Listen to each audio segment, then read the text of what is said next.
Y en esta oportunidad vamos a estar hablando de todo lo que tiene que ver con el conflicto en Medio Oriente y las violaciones de Israel al alto al fuego en Gaza y el Líbano.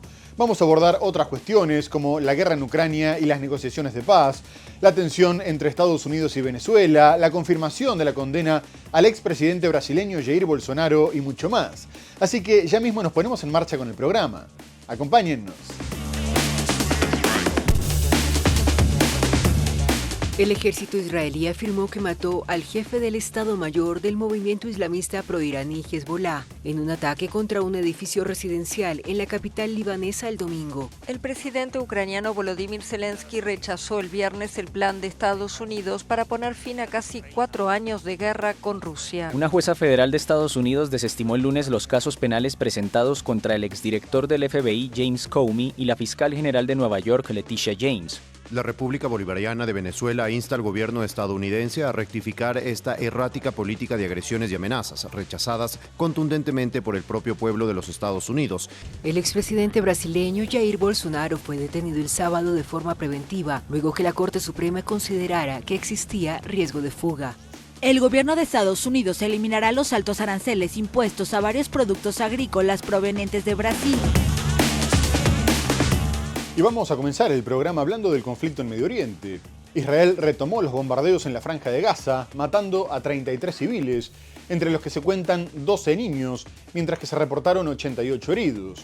Y poco después de los ataques, los más importantes desde que cesaron las hostilidades y que apuntaron sobre todo contra la ciudad de Gaza al norte y contra Han Yunis al sur, Qatar condenó las acciones brutales de Israel, advirtiendo que estaba impulsando una peligrosa escalada que amenazaba con socavar el acuerdo de paz. Por su parte, Israel respondió que el primero en haber violado el alto el fuego había sido Hamás, atacando a sus soldados en Han Yunis, aunque ninguno habría resultado herido. Esta versión fue rechazada por la organización islamista, que a su vez le pidió a Estados Unidos que ejerciera una presión inmediata y seria para que Israel comenzara a respetar la tregua. Según el Ministerio de Salud del enclave, Israel ya asesinó a más de 340 personas en medio del alto al fuego, la mayoría de ellas niños, mujeres y ancianos, y jamás denunció que había violado la tregua 497 veces, contabilizando 142 tiroteos contra civiles, barrios residenciales, tiendas de desplazados, 228 bombardeos y 100 demoliciones de viviendas, al tiempo que llevaba a cabo decenas de detenciones arbitrarias en zonas que había aceptado abandonar. Por su parte, UNICEF se unió a las denuncias y aseguró que desde el comienzo de la tregua, Israel había matado un promedio de 2 niños por día. Asimismo, Israel defiende sus operaciones, afirmando que los últimos bombardeos acabaron con 5 milicianos y que entre 100 y 200 siguen escondidos en los túneles del sur del enclave. Los ataques israelíes en la ciudad de Han Yunis, en el sur de Gaza, mataron a primera hora del jueves a 5 personas, lo que eleva a 33 el número de víctimas mortales de los ataques aéreos en el territorio desde la noche anterior, según las autoridades sanitarias locales. Los ataques han sido de los más mortíferos desde el 10 de octubre, cuando entró en vigor el alto el fuego mediado por Estados Unidos. Las autoridades locales han informado de más de 300 muertes desde su inicio.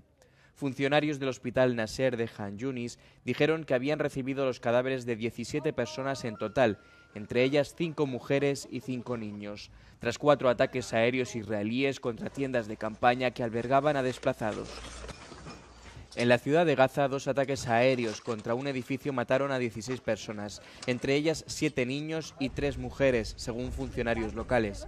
La nueva escalada se produjo después de que Israel dijera que sus soldados habían sido atacados en Han Yunis el miércoles. Israel declaró que no había soldados muertos, pero respondió con ataques.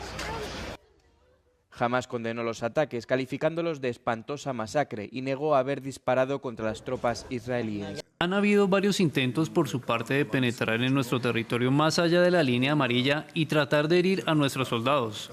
Lo hemos frustrado con mucha fuerza y también hemos respondido y les hemos hecho pagar un precio muy alto. Eso representa un número importante de terroristas que hemos eliminado. Pero Israel también continuó con sus ataques en el Líbano, con el que también rige un alto el fuego, y comunicó que había asesinado al jefe del Estado Mayor de Hezbollah, Hassim Ali Tabatabai, en los suburbios del sur de Beirut.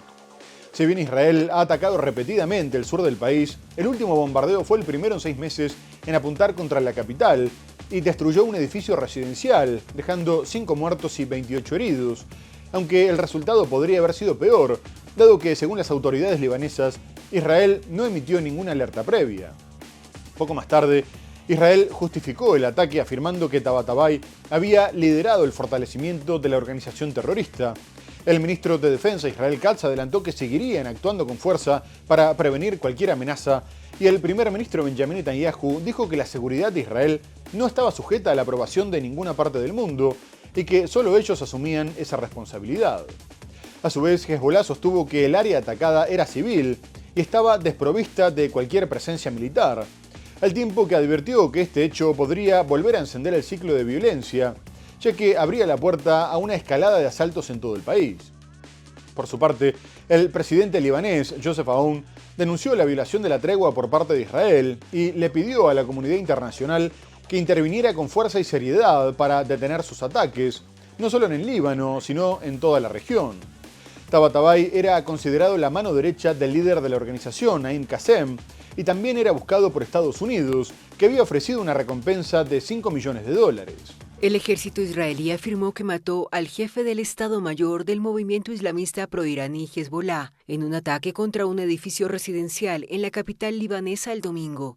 La operación dejó al menos 5 muertos y casi una treintena de heridos. En un comunicado difundido poco después del bombardeo, las fuerzas de defensa de Israel aseguraron haber eliminado al terrorista Haitham Ali Tabatabai, jefe del Estado Mayor de Hezbollah. El primer ministro de Israel, Benjamin Netanyahu, confirmó la operación, realizada en el barrio de Jarek Freik, en los suburbios del sur de Beirut, un área densamente poblada y considerada bastión del grupo chiita.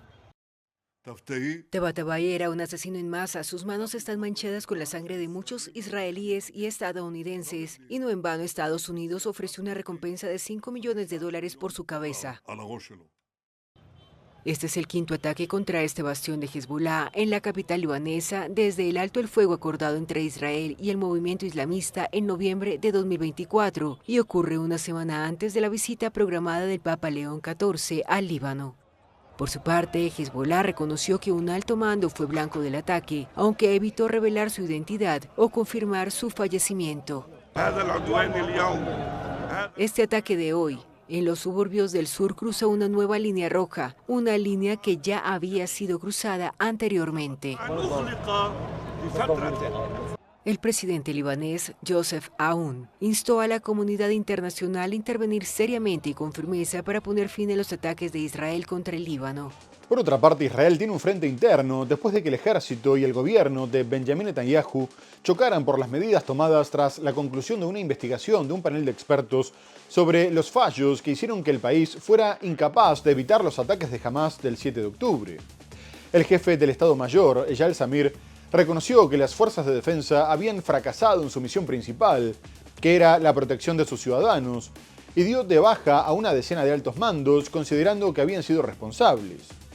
No obstante, poco después del anuncio, el ministro de Defensa, Israel Katz, pidió revisar la investigación, destacando que se habían detectado puntos que no fueron encarados de manera adecuada y en profundidad, por lo que ordenó congelar por 30 días los nuevos nombramientos, desautorizando a Zamir, con el que ya tuvo profundos desacuerdos, dado que el jefe del ejército se opuso a extender las operaciones militares a toda la franja de Gaza, considerando que se estaría poniendo a los rehenes en grave peligro, aunque posteriormente dijo que acataría las órdenes políticas.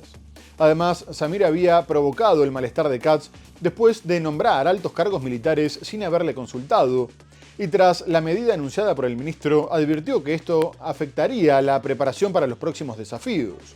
Asimismo, la cuestión aumenta la presión sobre el primer ministro, que había prometido rendir cuentas por el 7 de octubre tras la guerra en Gaza, pero se niega a crear una comisión estatal de investigación, a pesar de las manifestaciones en Tel Aviv. Israel repasa responsabilidades internas por el ataque del 7 de octubre. Luego de realizar investigaciones, el jefe del Estado Mayor, Eyal Zamir, concluyó que las fuerzas defensivas fracasaron el día de 2023 en el que Hamas ingresó al territorio. Zamir además anunció destituciones de altos mandos de los uniformados. Mis conclusiones presentan una imagen inequívoca. Las FDI fracasaron en su misión principal el 7 de octubre, proteger a los ciudadanos del Estado de Israel. Este es un fracaso grave, rotundo y sistémico. No es fácil tomar decisiones que afectan a personas a las que respeto y que han dedicado su vida a la seguridad del país, personas con las que he luchado durante décadas. Sin embargo, esta investigación suscitó un nuevo conflicto con el Ministerio de Defensa. A través de un comunicado, el ministro Israel Katz anunció que solicitó a la División de Defensa del Contralor Estatal que examine la última investigación realizada por el Ejército.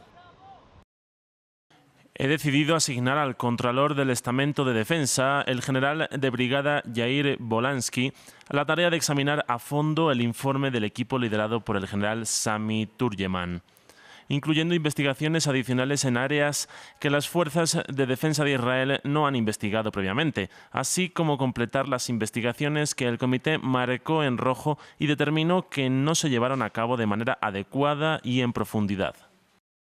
Katz y Samir mantuvieron disputas en los últimos meses.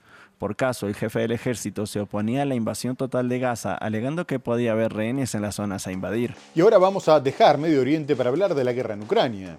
Mientras su mandatario Volodymyr Zelensky estaba en Turquía intentando relanzar las negociaciones de paz con Rusia, recibió un baño de agua fría después de que Estados Unidos le extendiera una propuesta de paz negociada entre Vladimir Putin y Donald Trump.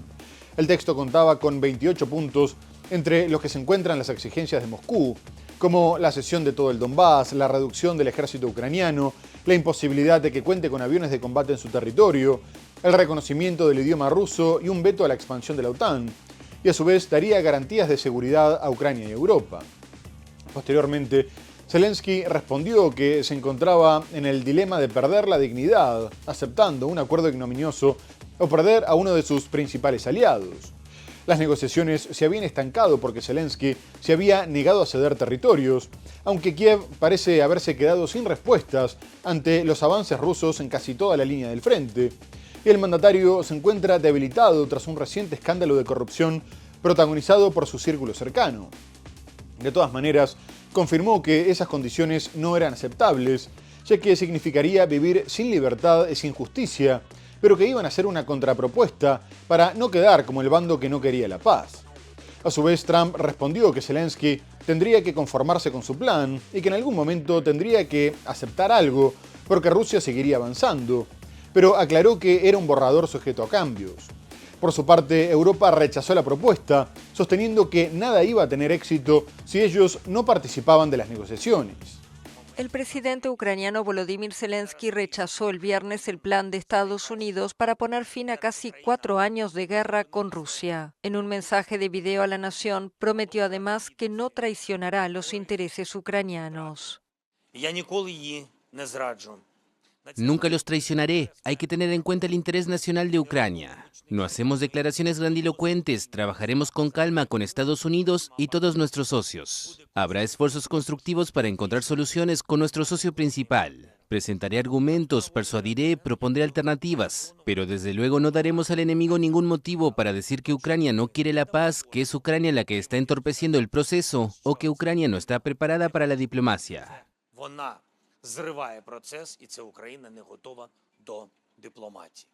El plan de 28 puntos, apoyado por el presidente estadounidense Donald Trump, insta a Ucrania a ceder territorio a Moscú y a reducir significativamente su ejército. También obligaría a Ucrania a comprometerse a no unirse nunca a la OTAN. A cambio, recibiría garantías de seguridad confiables, no especificadas, y un fondo para la reconstrucción, utilizando partes de los activos congelados de Rusia. Por su parte, Moscú no solo mantendría los territorios que ocupa, sino que obtendría más tierras actualmente controladas por Kiev, y las potencias occidentales levantarían las sanciones contra Rusia, que sería invitada a volver al G8, del que fue expulsada por la anexión de Crimea en 2014. Tendrá que gustarle, y si no le gusta, supongo que deberían seguir peleando.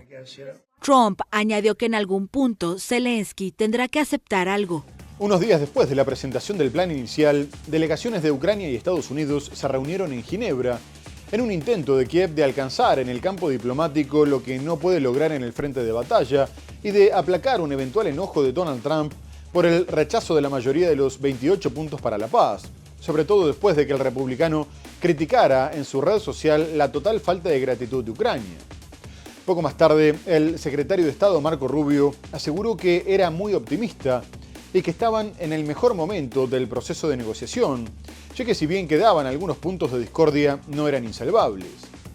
No obstante, el secretario del Consejo de Seguridad Nacional de Ucrania, Rustem Umerov, rebajó el optimismo de Rubio y advirtió que no podría haber ninguna decisión fuera del marco de su soberanía, de la seguridad del pueblo ucraniano o de las líneas rojas planteadas por el gobierno, aunque coincidió en que habían logrado avances significativos en la armonización de las posiciones y la identificación de los próximos pasos. Además, el comunicado afirma que se perfeccionó el marco para la paz y que la delegación ucraniana reafirmó su gratitud hacia Estados Unidos y en particular hacia Donald Trump. Por último, Ucrania aseguró que seguiría trabajando estrechamente con sus socios europeos, a quienes recurrió en busca de apoyo para resistir a la presión de Trump, y Alemania, Francia y el Reino Unido le confirmaron su apoyo total de cara a una paz justa y que no fuera percibida como una capitulación.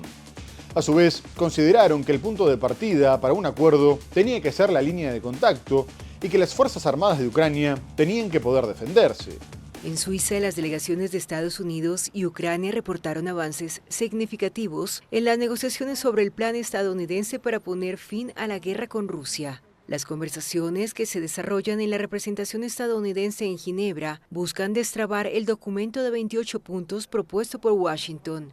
El secretario de Estado, Marco Rubio, calificó la reunión como la más productiva del proceso, aunque reconoció que aún quedan temas delicados por resolver.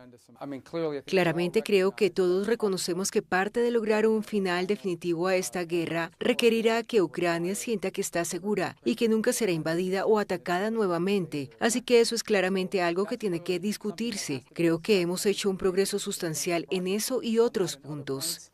A su lado, el negociador ucraniano Adri Yermak coincidió en que hubo progresos, pero evitó dar detalles. Tenemos muy buen progreso y estamos avanzando hacia una paz justa y duradera. El pueblo ucraniano merece y quiere esta paz más que nadie, más que cualquier persona en este planeta.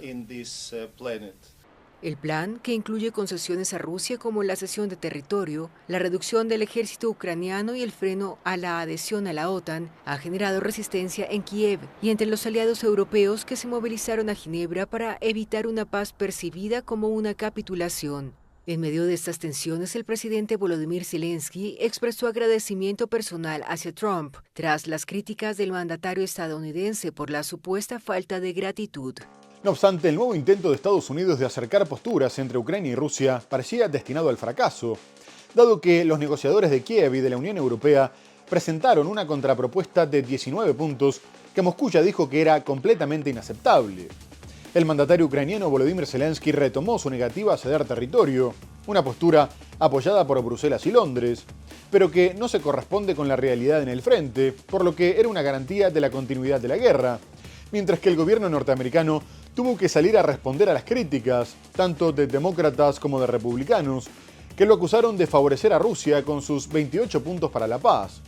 Y la vocera de la Casa Blanca, Caroline Leavitt, aseguró que también estaban trabajando con los ucranianos y que querían plantear una propuesta que pudiera ser aceptada por ambos, evitando que Ucrania perdiera todavía más. Poco más tarde, el asesor del Kremlin, Yuri Yakov, confirmó que la contrapropuesta era poco constructiva y que no les convenía. Además, Moscú agregó que con sus exigencias, los aliados de Ucrania podrían no estar enterados de la realidad en el frente, sobre todo después de que el presidente francés Emmanuel Macron intentó explicar su versión del campo de batalla, analizando un mapa que estaba al revés. De todas formas, los medios norteamericanos aseguraron más tarde que Zelensky había aceptado la propuesta, mientras que el presidente ucraniano afirmó que veía muchas perspectivas que podían hacer realidad el camino hacia la paz, ya que había resultados sólidos, pero aclaró que todavía quedaba mucho trabajo por delante y que restaban algunos detalles menores por resolver. El Kremlin calificó el lunes de poco constructiva la contrapropuesta de los europeos al plan planteado por Estados Unidos para terminar con el conflicto en Ucrania y afirmó que no le conviene a Rusia. La Casa Blanca rechazó el lunes las críticas, incluidas las provenientes del oficialista Partido Republicano, que señalan que el presidente Donald Trump favorece a Rusia en sus esfuerzos por poner fin a la guerra en Ucrania. La idea de que los Estados Unidos de América no están interactuando con ambas partes por igual en esta guerra para ponerle fin es una falacia completa y total. La nueva versión del borrador trabajado en Ginebra no ha sido publicada, pero todas las partes coincidieron en que cualquier acuerdo debe respetar la soberanía de Ucrania. El presidente ucraniano Volodymyr Zelensky celebró el lunes pasos importantes durante las conversaciones, aunque reconoció que hace falta mucho más trabajo diplomático y afirmó que su país atraviesa un momento crítico. El presidente de Ucrania, Volodymyr Zelensky, dijo que respalda los principios del nuevo borrador de acuerdo de paz con Rusia redactado por Washington, pero que aún quedan por discutir lo que llamó puntos delicados, y afirmó que está listo para reunirse con el presidente estadounidense Donald Trump. En Europa, escepticismo y una campaña de presión. Durante el más reciente encuentro de la llamada coalición de voluntarios, se volvió a hacer un llamado a que las fronteras no deben cambiarse por la fuerza. Además, el presidente de Francia, Emmanuel Macron, afirmó que el acuerdo para canalizar los activos rusos congelados hacia Ucrania es inminente y está a días de ser finalizado. Por lo pronto, el enviado especial de Washington, Steve Witkoff, va a viajar la próxima semana a Moscú para reunirse con Vladimir Putin para informarle personalmente de las concesiones que Kiev estaría dispuesto a hacer, mientras que Zelensky estaba intentando organizar una nueva reunión con Trump en la Casa Blanca. A su vez, al ser consultado sobre si Ucrania tendría que ceder mucho territorio, el presidente norteamericano dijo que tenía que ser realista, porque las tropas rusas podrían avanzar mucho más en los próximos meses, y que este era uno de los motivos por los que había que acelerar las conversaciones. Mientras tanto, continuaron los bombardeos cruzados.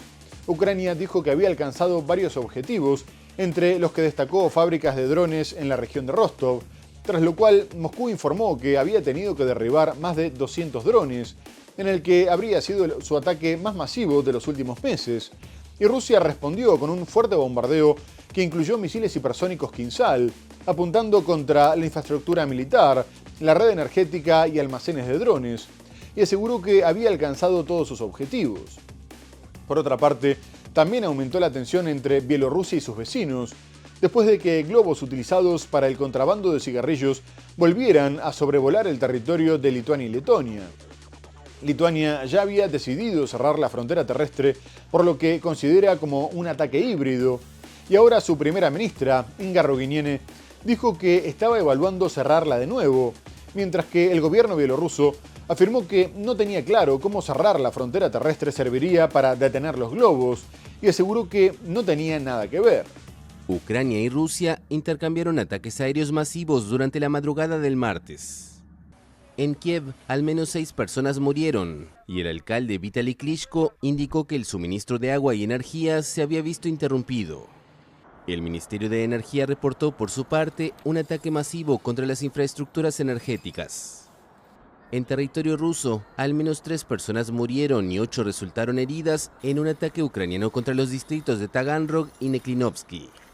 El Ministerio de Defensa dijo que interceptó 249 drones ucranianos durante los ataques nocturnos, una de las cifras más altas desde el inicio del conflicto en 2022. Unos globos con cigarrillos de contrabando procedentes de Bielorrusia vuelan de nuevo hacia el Báltico, no solo hacia Lituania, sino también hacia Letonia.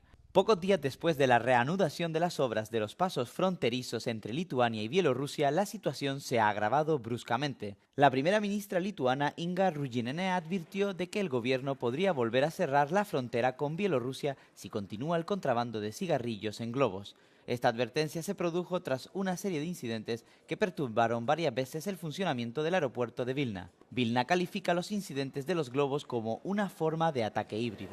El día anterior se interceptaron en Letonia 8 meteobuses procedentes de Bielorrusia. Según la policía, con su ayuda se introdujeron en el país 720.000 cigarrillos de contrabando. Uno de esos globos aterrizó en el bosque a 60 kilómetros de la frontera. Los guardias fronterizos también constatan un aumento de la inmigración ilegal. En las últimas 24 horas han sido detenidas 30 personas que intentaban entrar ilegalmente en Letonia. Muy bien amigos, tenemos que hacer una breve pausa comercial y enseguida regresamos para hablar de la tensión entre Estados Unidos y Venezuela, de la confirmación de la condena del expresidente brasileño Jair Bolsonaro y mucho más. No se vayan, ya volvemos.